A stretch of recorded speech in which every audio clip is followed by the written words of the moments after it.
Hi, and welcome to video number 5. In this specific video, you're going to learn about keywords, hashtags, and links. Now, keywords and hashtags help you get higher visibility to your pins and eventually to your pin boards. Most people don't use hashtags, but when you create your pins, it's actually very easy to do, and I'll show you in just a minute. First of all, I want to start out by talking about keywords and how it can be beneficial for you. Keywords allow you to get more exposure by getting in front of pinners in a specific market who are looking for you. In other words, these pinners are going to Pinterest, they're going to the search bar, they're looking for specific pictures in a specific keyword. So if you can apply your keywords to specific images, you can get more targeted eyeballs onto your pins.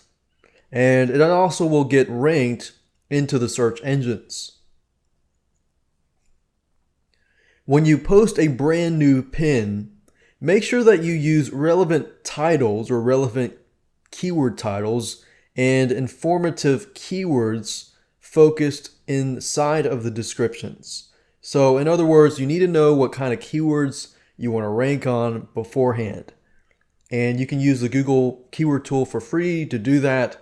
However, in this case, I'm going to assume that you've already have those keywords, you know what to target. And with what we showed you earlier on how to find the demographics and so forth, you should have some keywords in hand. So use the keywords wisely in your descriptions.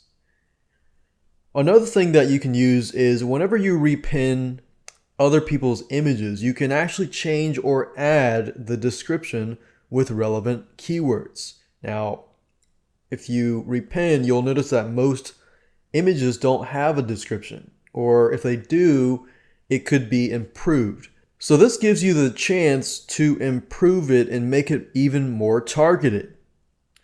Now, when we create a board in the future videos, I'm going to actually show you how to take this one step further. Remember, when you upload your own unique or interesting pins with searchable keyword titles and descriptions and tags, you're going to get a lot more targeted traffic. Now let's talk about hashtags and how you can use hashtags correctly. This symbol is used to mark keywords or topics, and doing this will help people find you easier and is more searchable to most search engines. So as you can see, the hashtag is just a number sign.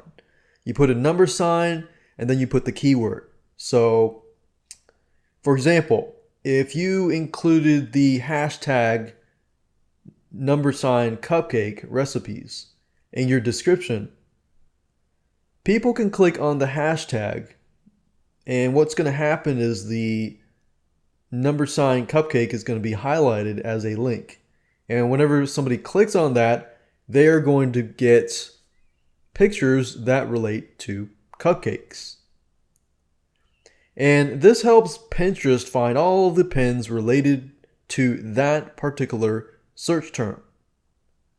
Let me give you a live example, something that I went to Pinterest and repinned somebody's item here, the yummy number sign lemonade number sign cupcake recipe.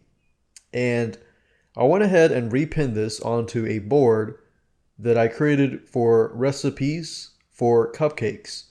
And because I used targeted hashtags, within an hour, the results came back. I received an email that said 7 people repinned your pin.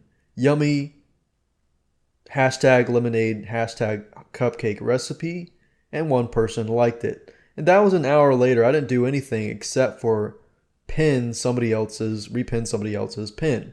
But I used hashtags. And as you can see here, this person repinned it into their board of cupcakes and their favorite recipes and their food ideas onto their food boards and so forth. So imagine just having one image on your board and having a collection of all of your images, but they are targeted. And because they're targeted, people are going to search for them and they're going to find you. So imagine this, like an hour later, it was 7 people. And imagine if it were 24 hours or a few days later. It's not like I did anything. All I did was put up a pin of a picture and targeted it.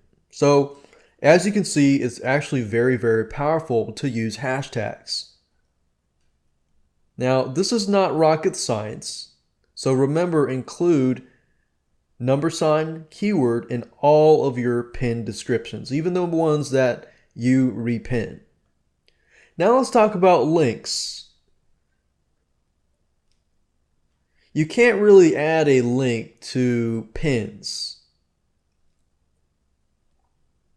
unless you pin a image that's on a content piece or website, or you use the pin it button, which we'll talk about later on.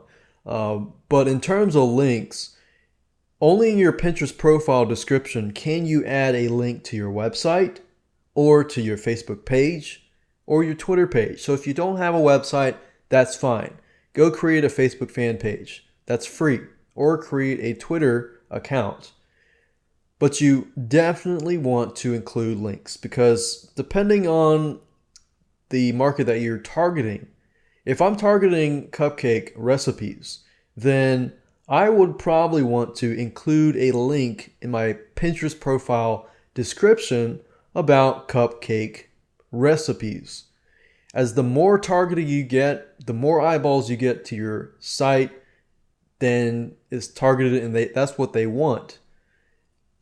So it's not rocket science. Just target everything, use consistency in terms of the target market and with your keywords. And of course, make sure that you fulfill everything, fill out everything in your profile. Otherwise, it's going to look incomplete. And links are external connections that allow your users to find your boards and pins. So make sure you use the descriptions wisely whenever you pin things, and make sure that you include a link in your Pinterest profile description, and use the pin it button as much as possible to pin other content from your website.